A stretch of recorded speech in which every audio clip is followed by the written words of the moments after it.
My dad told me something when I was young that has always stayed with me. It's an old Zen saying that goes, before enlightenment, chop wood, carry water. After enlightenment, chop wood, carry water.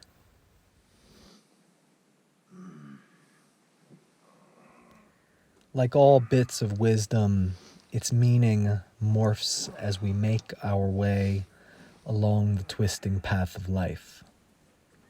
For me, lately, as I wake up in the cold, high desert mountains, it's taken on a deeper truth than I ever would have thought.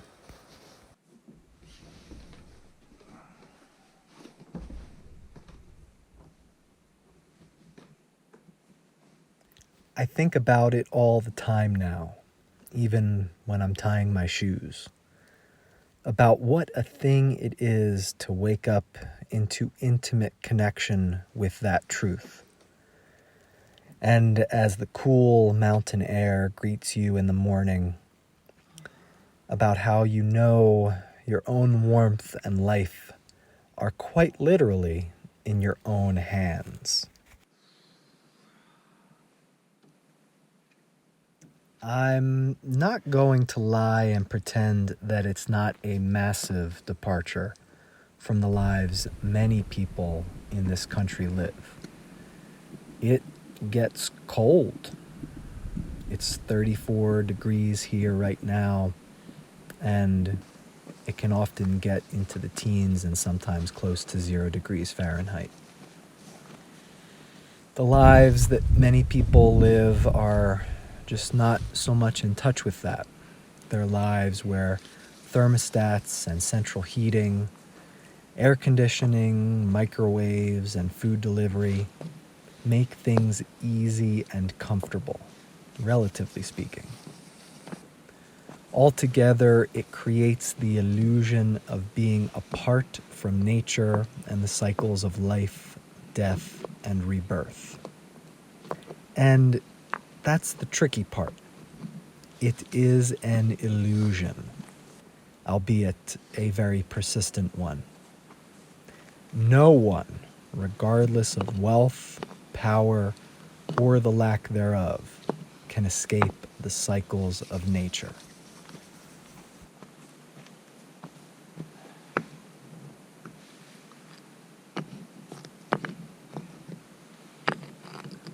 One of the few things we all have in common is that we were all born, and one day we will all die. One can ignore that fact, one can attack it, one can deride it, but in the end, there it is. And like the sun and the moon, our inevitable mortality is something that will not long remain hidden.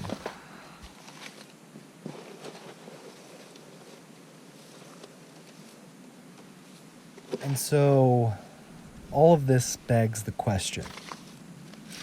Given that we're all going to die someday, how do we live up until that point?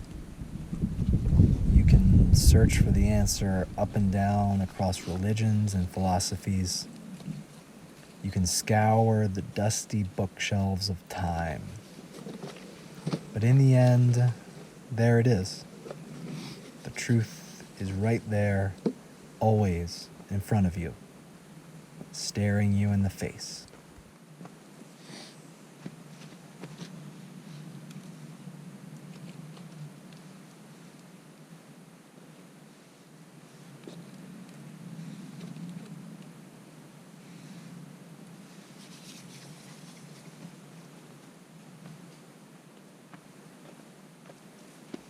The seasons will change, the earth will turn, and in the dark of winter, when the sun is low on the horizon and the cold winds are rising, you'll need a source of warmth to get you through the night. You'll need to chop some wood.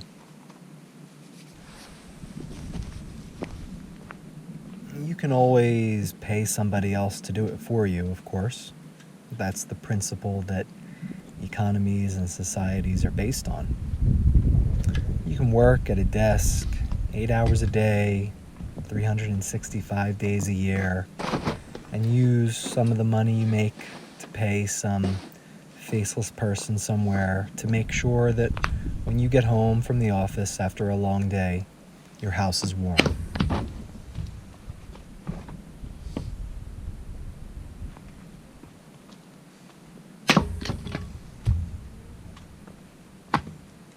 There's nothing morally wrong with that. Having a thermostat and central heating don't automatically make someone a bad person. But having lived out here, away from it all, needing to chop my own wood and carry my own water, it's clear to me now that something essential is lost in the conveniences of modern life.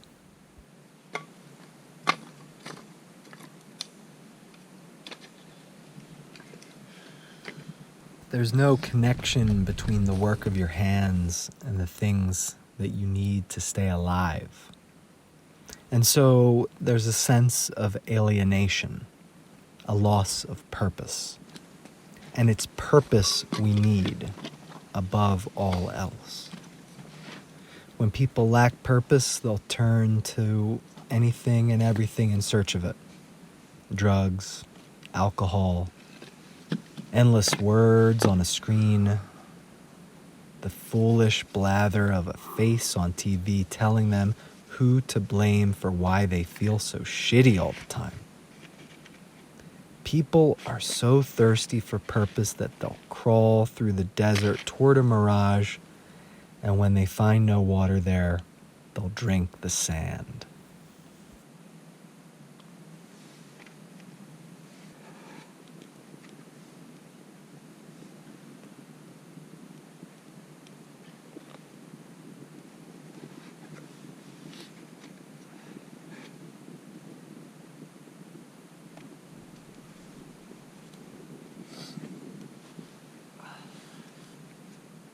If you seek purpose, it's there. Walk out amongst the trees, feel the winter cold, and you will know what you need to do. Chop wood, carry water.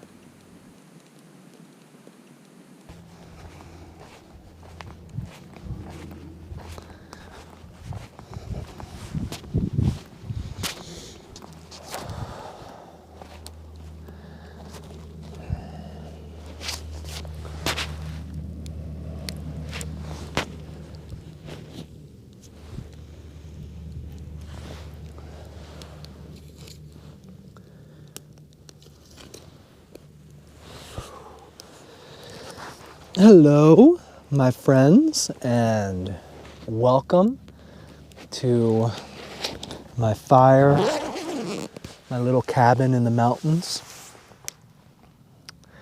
I'm glad that you're here with me. I'm glad that we're all here with each other. You know, I've been thinking a lot lately about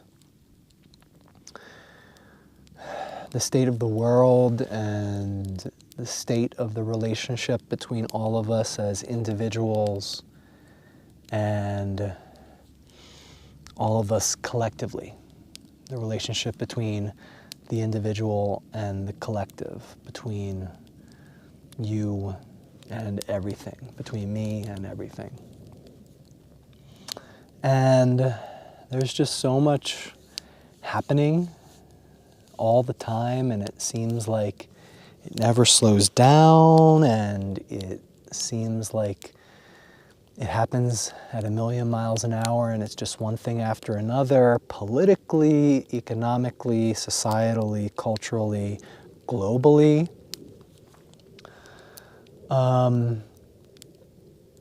And it seems to me that the way our world is put together right now on the macro level, it's just not very conducive to individual happiness and individual peace of mind. And I think about the news networks and the politics and social media, and they all seem to have one thing in common, which is that they exist to make you and everybody as individuals unhappy and unsatisfied and angry and upset and resentful. And it's all to just keep you tuned in, right? It's all to keep you paying attention through the next commercial break for pillows or boner pills or whatever the case may be. And that's just not very good, right? I think we all realize that. And I think we all can see how very unhealthy that is for our everyday peace of mind. And I was out here the other day and I was meditating underneath one of these trees. And I was thinking to myself of how that story the other day that the crypto guy made the all-time record for loss of wealth in a single day, right? It was like $9 billion or maybe it was $14 billion. Like at that level, like what does money even mean? What did the numbers even mean at that point? And I was thinking to myself, I came down to this tree and I sat down and I meditated and I got back up, and between when I sat down and between when I got back up, I didn't make any money, I didn't lose any money, but what I did gain was a little bit of happiness, right? A little bit of peace of mind. And it just all clicked for me, right? That happiness and peace of mind are in here. They're in here. They're not external. They're purely internal states. And no matter where you are, no matter what you're doing, no matter what's happening in the world, you can access happiness just by sitting down and breathing. Even if you have a runny nose, even if it's cold outside. And there's these simple things that are accessible to everybody, right? Things like breathing, meditating, chopping wood to keep yourself warm, getting water to keep yourself hydrated. These things are accessible to pretty much everybody, right? And I think that it's important we focus on that instead of focusing on the nonsense and the crap out there that some people want you to pay attention to because it makes them money. And so I invite you, since you're here, to sit with me for a little bit, wherever you are, whatever you've been doing, whoever you are, it doesn't matter. Just find a comfortable seat. Make yourself comfortable. Close your eyes. And let's just breathe together for a few moments. Breathing in through the nose and back out through the mouth. Letting the breath come easily. Letting the breath go deeply. Following the breath into a place of peace and calm.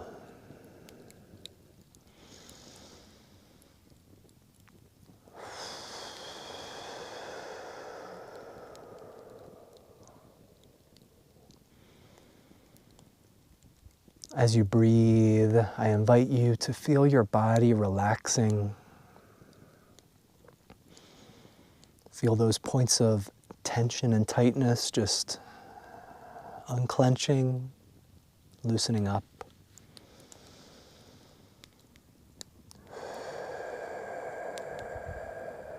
Feel yourself leaving behind whatever has happened in the past and letting go of your attachment to future events, Just being here and now in the present moment.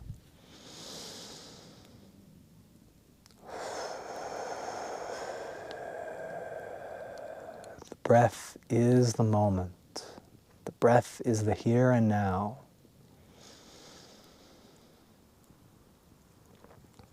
Breathe in happiness on the exhale.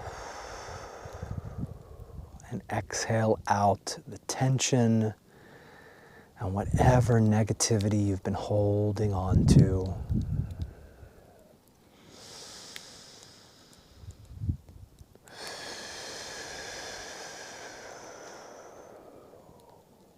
And as you breathe in and out, let the breath guide you to that place of gentle happiness.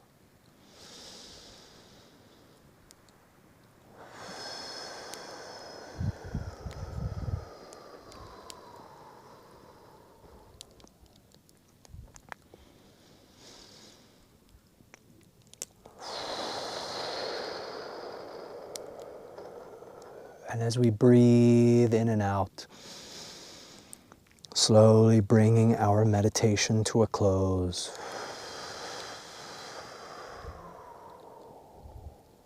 Let's come into the awareness that happiness and peace are accessible to us, whoever we are, wherever we are. All we have to do is breathe and be present in the moment.